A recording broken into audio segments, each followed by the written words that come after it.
మీ అందరికీ నా హృదయపూర్వక వందనాలు. చెమ్మగలిగిన దేవుని పిల్లారా, మీ హృదయాలు వెలిగించే మాటతో దేవుడు ఎక్కువనే ఈ మాటలు తీసుకొని మీ వద్దకు వచ్చున్నాడు కనుక ఈరోజు ఏ మాటల చేతైతే దేవుడు మన హృదయాలు వెలిగించాలనుకుంటున్నాడో దేవుని పిల్లారా, మన హృదయాలు వెలిగించుకోబోయే ముందు రాత్రి కాలం నుంచి మిమ్మల్ని, మీ కుటుంబాలని, మమ్మల్ని, సంఘాన్ని, భూమి మీద ఉన్న ప్రతి బిడ్డని జ్ఞాపకం చేసుకొని ఎన్నో మేలులు ఉపకారాలు చేసిన దేవుడికి మన ప్రభు మన రక్షకుడైన యేసుక్రీస్తు వారి నామంలో శిరస వంచి వందనాలు స్తుతులు తెలియచేసుకుంటూ జీవగలిగిన దేవుని పిల్లారా, ఈరోజు మన ఆత్మలోనే ఏ మాట చేత దేవుడు వెలిగించాలనుకుంటున్నాడు, వాగ్దానపూర్వకంగా ఏ మాటలు ఈ హృదయం ఏ మాటల చేత అయితే మన హృదయాలను నింపాలనుకుంటున్నాడు ఆ మాటలు ఒకసారి మనం ధ్యానించగలిగితే గలతీలకు రాసిన పత్రిక 5వ అధ్యాయం 25వ వచనంలో ఒక మాట రాయబడింది. దేవుని పిల్లలు చూద్దాం.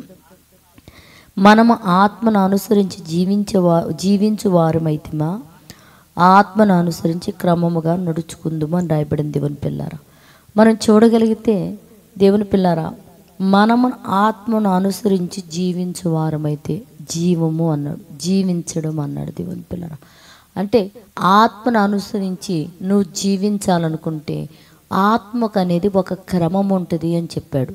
కాదా, నువ్వు శరీరానుసారంగా జీవించాలనుకుంటే శరీరానికి ఒక క్రమం ఉంటుందని చెప్పాడు.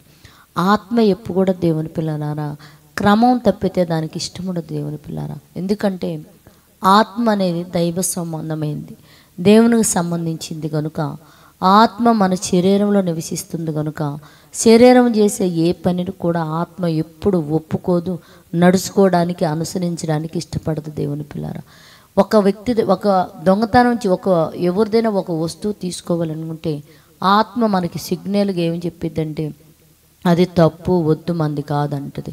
శరీరం ఏమంటుంది, ఏం కాదులే, తీసుకుంటే ఎవరేం చూస్తారని చెప్పేసి దాన్ని తీసేసుకుంటుంది. అంటే శరీరానికి క్రమం అనేది తక్కువ. దేవుని పిల్లారా, ఆత్మ ఇంక చాలు తినొద్దంటే ఇంకొంచెం ఎక్కువ తింటే బాగుంటుంది, మళ్ళీ దొరికిద్దో దొరకదో అని ఆలోచిస్తుంది శరీరం. అంటే వీటికి రెండుకి ఎంత విరోధం అంటే, అందుకని దేవుడు ఏం చెప్తున్నాడే, ఆత్మను అనుసరించి జీవించేవారైతే నీలో ఒక క్రమం ఉంటుంది. ఆ క్రమము ప్రకారంగాను నువ్వు బ్రతకగలిగితే, జీవించగలిగితే ఒక దైవత్వములకి దైవ కోణములకి నువ్వు వెళ్ళగలుగుతావు తండ్రి అని చెప్తున్నాడు. అందుకని పిల్లలు కూడా చూడండి, కష్టపడి చదివిన వాడు ఏంటంటే పరీక్ష పేపర్ రాగానే ఆ పేపర్ని బట్టి చక్కగా తను కష్టపడిన దానికి ఫలితం ఏంటంటే పరీక్షల్లో మనం చూడగలుగుతాం.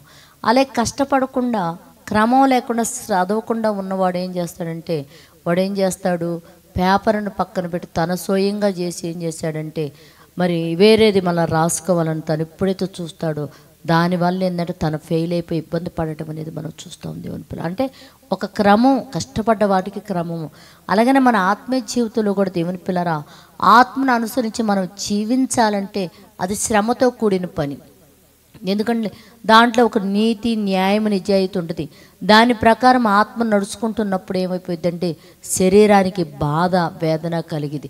అయినప్పటికీ పర్వాలేదు. దేవుని పిల్లలు, దేవుడు మనకి చెప్తున్నాడు ఏంటంటే, మీరు ఆత్మను అనుసరించి జీవించే వారమైతే ఆత్మ ప్రకారం క్రమముగా నడుచుకుంటారని చెప్తున్నాడు. కనుక ఆత్మానుసారంగా మనం క్రమముగా నడిచి దేవుని సంతోషపెట్టి ఆత్మానుసారంగా నడిపించబడే వారిగా మారునట్లు ఎవరైతే నడవకుండా వ్యతిరేకంగా ఉన్నారో అట్టి వారు మారునట్లు ప్రార్థన చేద్దాం. పరిశుద్ధుడా, చెమ్మగలిగిన మా పర్వలకు తండ్రి, నాయనా నీ కృప కలిగిన నామానికి వందనాలు తండ్రి. అవునయ్యా, మేము ఆత్మను అనుసరించి జీవించేవారు అయితే నాయనా ఇదిగో ఆత్మను అనుసరించి క్రమముగా నడుచుకుంటామని చెప్తున్నావు తండ్రి.